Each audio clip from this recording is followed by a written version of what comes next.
Everyone, আসসালামু আলাইকুম। চলে আসলাম নতুন একটি ভিডিও নিয়ে। আপনারা কেন আমাকে সাপোর্ট করেন না তা আমি জানি না। আমাকে প্লিজ সবাই সাপোর্ট করবেন। আমি ভয়েস স্কিপ করি সবসময়, কিন্তু আজকে আপনাদের জন্য দেওয়া। আজকে সকাল সকাল ঘুম থেকে উঠে বাসায় যেহেতু মেহমান আসবে, আপনাদের ভাইয়া বাজার করে এনে দিল। এমনি দিনে তো আমি এত সকালে উঠি না, ঘুম থেকে একটু দেরি করে উঠি, বা কোথাও যাওয়ার কথা হলে মানে বরাবরই সকালে উঠে যাই, বা কেউ বাসায় আসলে আর কি।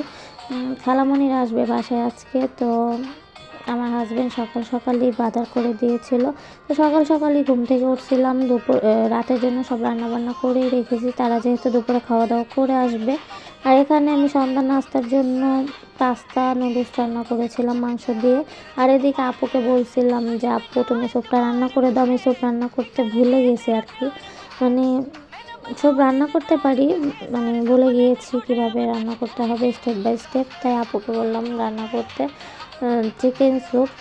এদিকে আমি চা বানিয়ে নিয়েছিলাম। তো আমার কাজিন তো অনেক দুষ্টু, সে অনেক দুষ্টুমি করতেছিল, তারা এসে পড়েছিল। আর এখানে সবাই মিলে অনেক এনজয় করেছি।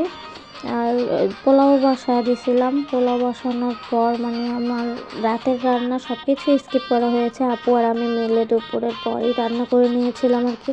আর বাসায় মেহমান আসলে জানেনই তো কতটুকু ব্যস্ততার মধ্যে থাকতে হয়। এদিকে দুইটা টুইন বেবি ছিল আমার বোনের।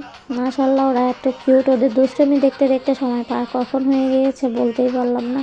মানে দিনটা অনেক মিস করি। এখন ভিডিও এডিট করার সময়ও আমার ওদের কথা মনে পড়তেছে, মানে ওদের খেলা, ওদের কথা, মাশাআল্লাহ। আর এখানে বোনেরা মিলে একটু দুষ্টামি করে নিয়েছিলাম। আমরা বোনরা একসাথে হলে আগে থেকেই মানে ছোটো থেকে আমাদের বন্ডিংটা অনেক ভালো। আর অনেক দিন পর যেহেতু তারা আসছে, তো অনেক ভালো লাগছে দিনটা। তো সবাই মিলে সন্ধ্যার নাস্তা করে নিয়েছিলাম। রাতের ডিনারটা একটু লেট হয়ে গিয়েছিল, ভাইয়া বাইরে ছিল তাই।